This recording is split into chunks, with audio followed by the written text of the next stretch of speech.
Okay, so here's our final painting in the course, this lovely watercolour by Edward Wesson. And it's very, very loose, very, very quick, and it shouldn't take you long to do. I've drawn out very roughly the trees and a couple of other lines just to mark the road and the background.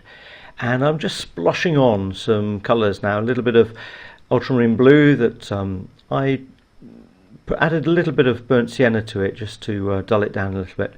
And then the other colour I'm using here is a little bit of yellow ochre as well, or you could use raw sienna, and basically just splashing them on very, very quickly onto the background. Don't want to make too much of a fuss about it. The main reason for painting this is the tree in the foreground. The sky in the background is just there to literally provide that, just a background to it.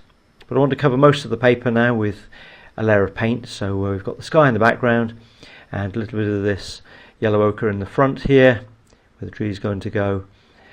And then I'll put in just a little bit of the sky colour on the road as well, just to differentiate that from the banks of leaves and grasses on either side. So that's that, and we'll let that dry. And now come in with the background hills. Just got a dull purple mixed with ultramarine blue and cadmium red. I'm just going to pop that in just up as far as where the tree is.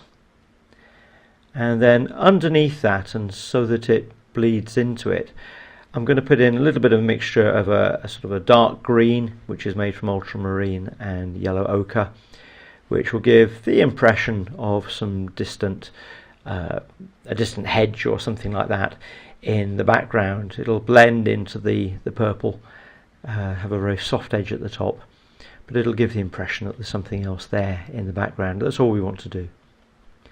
Now coming in with the foreground, and this is a little bit of burnt sienna. I'm going to use various different colours in the foreground, various different browns made from burnt sienna mixed with a little bit of ultramarine blue, burnt sienna mixed with some yellow ochre, just yellow ochre as it is. Just mix various different colours in to create a very loose foreground.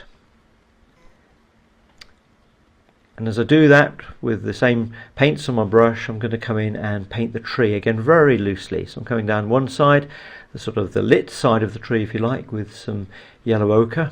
I want to come in the other side of the tree with a much darker colour, so I've got an almost blacky colour here to mark off the other side of the tree. And then we're going to put in a slightly darker burnt sienna-ish colour in the middle in places. Towards the bottom of the tree there's more light showing, so I won't cover the whole tree up with paint, just leave some bits of the background colour showing through.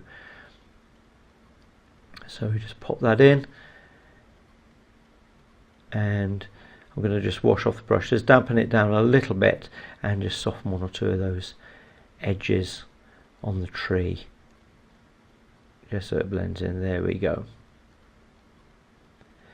Now while we're here, I've got this burnt sienna colour again, just to come in around the back of it and just flicking bushes and things in. There's nothing that's too detailed, it just gives the impression. The eye reads the rest of the detail. You don't need to put a lot of detail in, your brain will do the rest. But what we want to do is just to fill in just as much as is needed for us to know that it's a tree and bushes in the background. So coming in here with a slightly smaller brush, do some of the larger branches and bits and pieces.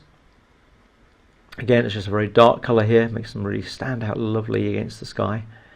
So pop a few of those in. Put the tree in the background in as well, and then I'm going to change over in a moment to my rigger brush, which will allow me to do the fine details, the fine little twigs and branches. So just put a few of those in against the sky. See how beautifully they stand out against that very loose sky in the background. If the sky had been very detailed, then we would have lost the impression that we wanted to gain here of something very simple. So those in, just mark out a little bit more detail on the trunk of the tree. None of this picture has got very much detail in it, but just enough to show what's going on. Put a little bit in around the roots down here, just to delineate those. A couple more little twigs.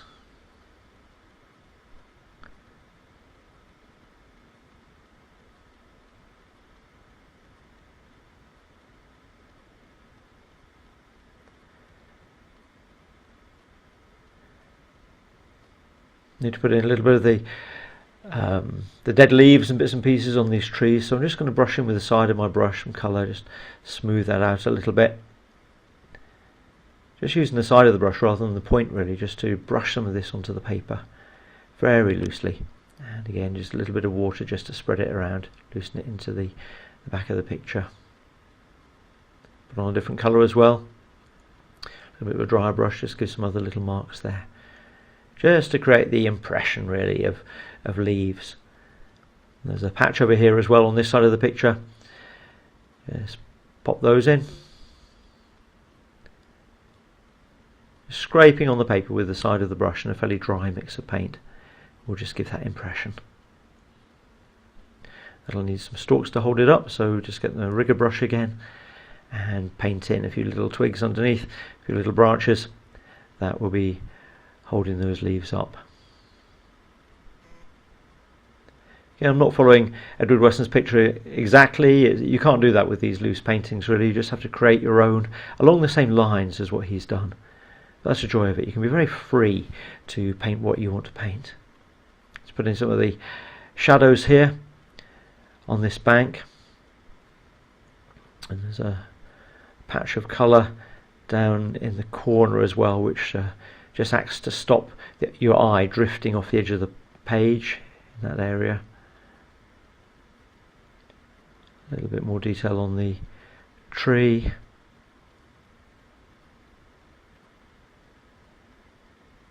Notice I put the fence in at the back. Again, just pop that in earlier. There's not much more I really want to do to it. I have noticed that the bank on the right hand side is a little bit pale now it's dried out, so I just want to go over that with another wash of colour just to darken that down a bit. I'll leave a few little light patches in it, but basically just want to darken that down a little bit just to blend it in. And really that's my picture done. That took about 20 minutes. See how you can get on.